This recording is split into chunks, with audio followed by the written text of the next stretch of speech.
sebenarnya penundaan sidang pleno itu sebenarnya korum, walaupun dikatakan oleh Dasko, Wakil Ketua DPR, bahwa korum tidak terjadi.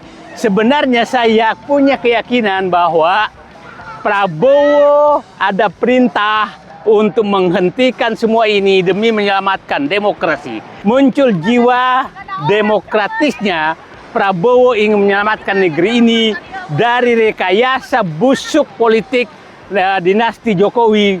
Jokowi untuk rencananya kemungkinan ingin menjadikan Prabowo boneka walaupun dia presiden. Mudah-mudahan tanda rezim Jokowi dengan dinasti Jokowi tenggelam dan akan terbit rezim baru yang lebih terang.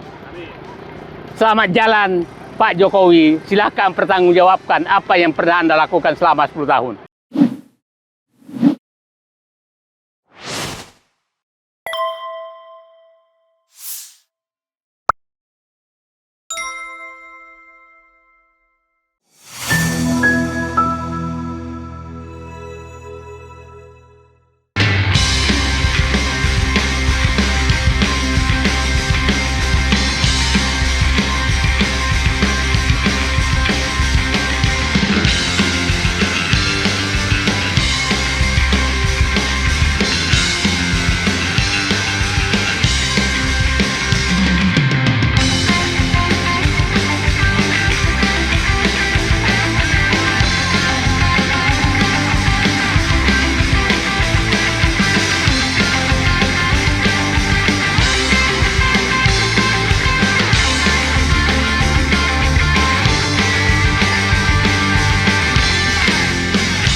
Dari Pantai Pangandaran kita mencoba menerawang apa sebenarnya yang terjadi di Republik Indonesia 3 hari terakhir.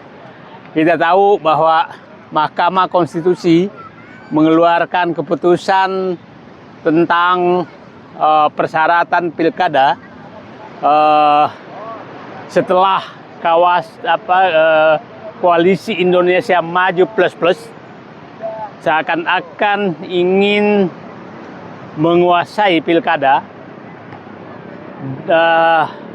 untuk menyingkirkan semua lawan-lawan politik yang kemungkinan bisa terjadi dengan merekayasa seluruh partai-partai politik untuk mendukung calon yang disiapkan oleh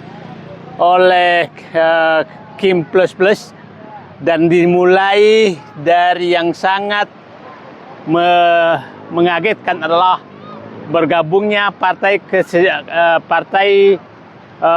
PKS, Kesejahteraan Sejahtera, Partai Keadilan Sejahtera mendukung dinasti Jokowi di Sumatera Utara, kemudian menyatakan juga akan mendukung dinasti Jokowi di Jawa Tengah dan mencabut surat keputusan untuk mendukung Anies Baswedan sebagai calon gubernur DKI. Dan ini mereka seakan-akan sudah akan bahkan di Jawa Barat itu menyepakati Deddy Mulyadi dan menggeser Ridwan Kamil ke Jakarta. Kemudian di Banten itu Atut yang mendapat suara keterpilihan sekitar 77% itu dikepung juga dengan calon lain, dan kemungkinan Atut yang menyebabkan Airin yang tidak bisa, sangat sulit maju. Dan dampak dari ketegangan merasa menang tersebut itu menyebabkan semangat Presiden Jokowi untuk mengendalikan negeri ini semakin naik, sehingga sepertinya apa yang terjadi sama Airlangga Hartarto, Ketua Umum Partai Golkar saat itu adalah bukan sekedar kasus, tapi saya pikir adalah pemaksaan agar calon yang diusulkan Partai Golkar di seluruh Indonesia itu sesuai dengan keinginan rezim Jokowi. Dan yang menariknya adalah bahwa di hari yang sampai dengan pilkada, pendaftaran pilkada 27 Juli, itu secara mendadak langsung Partai Kebangkitan Bangsa, Partai Amanat Nasional, sampai Nasdem seakan-akan dipaksa untuk melakukan juga kongres, muktamar dan musyawarah nasional untuk menyegarkan semua pengurus yang ada. Nah, kita tahu, akhirnya yang berhasil adalah Bahlil menjadi ketua umum Partai Golkar. Ini besok mulai PKB, dan kita lihat PKB juga menghadapi ancaman karena pada saat yang sama Ketua PBNU ketemu dengan Presiden dan membahas juga muktamar PKB 24-25 hari ini dan besok di Bali. Nah, kemudian PAN juga demikian, dan Nasdem 25 sampai 27. Jadi semua dirancang mendekati pilkada. Nah, semua skenario itu menjadi bubar pada saat MK memutuskan tentang persyaratan pilkada yang memungkinkan partai-partai lain yang suaranya hanya sekitar 7% bisa mencalonkan. Maka rekayasa besar untuk memunculkan kekuasaan Jokowi untuk seakan-akan ingin menjadikan Prabowo boneka dengan menguasai partai-partai lain bubar sedemikian rupa. Nah, muncul gerakan di DPR pada saat 20 Agustus menyatakan bahwa akan membuat merevisi atau membuat undang-undang baru pilkada, dan itu langsung diputuskan, seakan-akan diputuskan oleh balik hanya rapat beberapa jam. Kemudian itu bocor dan seluruh rakyat Indonesia mengetahui ada permainan yang sangat kasar dalam politik Indonesia yang hampir terjadi mengkudeta konstitusi. Dan apa yang terjadi adalah besoknya rencanakan pleno, seluruh tokoh-tokoh yang masih ingin menyelamatkan demokrasi dan menyelamatkan negeri ini dari cengkraman rezim dinasti Jokowi bersatu untuk turun ke jalan. Dan saya hadir sendiri di dua tempat, yaitu di Mahkamah Konstitusi dan di DPR.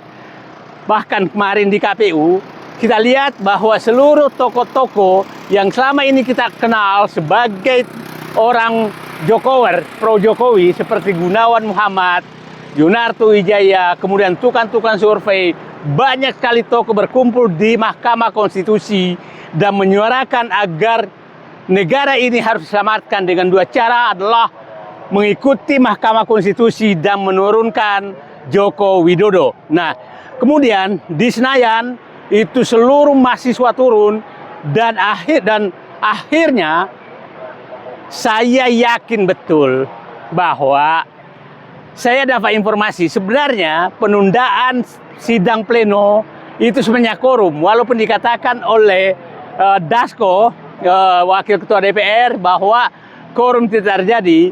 Sebenarnya saya punya keyakinan bahwa Prabowo ada perintah untuk menghentikan semua ini demi menyelamatkan demokrasi. Karena sangat tidak masuk akal bahwa tahu-tahu yang keluar menemui massa itu adalah Habibur Rahman, adalah tokoh Gerindra yang selama ini merasa bisa melakukan apa saja, dan Wakil Ketua DPR Dasko juga yang mengumumkan. Nah, sementara partai lain diam saja, artinya ini saya yakin betul bahwa muncul jiwa demokratisnya Prabowo ingin menyelamatkan negeri ini dari rekayasa busuk politik dinasti Jokowi untuk rencananya kemungkinan ingin menjadikan Prabowo boneka walaupun dia presiden. Karena dengan menguasai Golkar, PKS, Nasdem, kemudian PAN dan PKB, serta sudah menyerahkan dirinya PKS ke dinasti Jokowi, dia merasa bahwa DPR sudah dikuasai dan pemerintah daerah, gubernur, bupati, wali kota akan dikuasai oleh Jokowi. Dan tangan Allah bekerja, rakyat semua bangkit untuk menyelamatkan negerinya, tokoh semua bangkit untuk menyelamatkan negerinya, dan bersatu untuk melawan keinginan busuk, politik busuk daripada Jokowi. Jadi saya yakin bahwa terjadi pertentangan betul-betul antara presiden saat ini Joko Widodo dengan presiden terpilih Prabowo Subianto, yang Prabowo ingin agar demokrasi terbuka. Akhirnya sekarang terbuka dan kita sambut pilkada akan terjadi. Dan saya pikir, hal yang sama menurut saya terjadi karena muncul kesombongan yang sangat besar oleh Bahlil Lahadalia di Partai Golkar yang dan menyebutkan bahwa ada istilah Raja Jawa, dan kita tahu semua yang dimaksud Raja Jawa adalah tujuannya adalah Jokowi, walaupun dia nggak disebutkan, karena dia menyatakan di pernyataannya dia menyatakan bahwa pemerintahan sekarang ini adalah kelanjutan dari pemerintahan Jokowi Ma'ruf dan oleh Prabowo Gibran, dan dia langsung menyatakan saat itu bahwa hati-hati kalau Raja Jawa ini marah bisa bahaya itu. Jadi kita tahu persis yang dimaksud Bahlil Raja Jawa adalah Jokowi. Jadi jangan ada yang menafsirkan seakan-akan Raja Jawa adalah Sultan. Bukan. Yang dimaksud Bahlil adalah Jokowi. Nah, itu adalah nada ancaman dan pemecah belah bangsa. Dan menurut saya ini betul-betul negeri ini diselamatkan karena kerakusan dan ketidakwarasan para tokoh politik yang sudah menganggap rakyat sudah bisa disogok. Karena hampir 10 tahun Presiden Jokowi berhasil menabokkan rakyat dengan menyogok rakyat, dengan membeli partai-partai, dengan memenjarakan para tokoh partai politik yang punya kasus, sehingga memaksa mereka untuk tunduk pada keinginan Jokowi. Dan saya pikir ke depan tidak ada yang lain bahwa memang rezim Jokowi, dinasti Jokowi harus diminta pertanggungjawaban. Saya ulangi pernyataan saya bahwa kita hampir 10 tahun hanya habiskan energi bangsa ini untuk mengikuti keinginan rezim Jokowi dan menghabiskan anggaran ribuan triliun hanya untuk mencapai ambisi dinasti Jokowi menguasai negeri ini. Kita masih ingat bagaimana Gibran dipaksakan oleh pamannya menjadi calon wakil presiden, dan kemarin memaksakan lagi Kaisang untuk menjadi calon gubernur walaupun umurnya tidak cukup. Di saat yang sama kita tahu bahwa putra dia bermewah-mewah di mana-mana, berangkat ke Amerika dengan pakai jet pribadi, dan itu betul-betul ini negara ini diselamatkan. Dan tidak bisa kita biarkan bahwa ada satu keluarga yang ingin menghancurkan negeri dan kita diamkan begitu saja. Ini menurut saya rakyat tidak akan diam dan akan meminta pertanggungjawaban. Dan saya mengingatkan, jangan main-main, rakyat sekarang masih diam dan hampir seluruh Indonesia suaranya sama adalah singkirkan dan minta pertanggungjawaban dinasti Jokowi terhadap kerusakan yang dibikin selama 10 tahun. Oke, dari Pantai Pangandaran saya mencoba melihat agenda-agenda berikutnya agar siapapun yang pernah berbuat untuk kepentingan dirinya dengan memanfaatkan kekuasaan, dia harus bertanggung jawab. Ini sebentar lagi matahari terbenam. Mudah-mudahan tanda rezim Jokowi dengan dinasti Jokowi tenggelam dan akan terbit rezim baru yang lebih terang. Selamat jalan Pak Jokowi. Silakan pertanggungjawabkan apa yang pernah Anda lakukan selama 10 tahun. Assalamualaikum warahmatullahi wabarakatuh. Waalaikumsalam.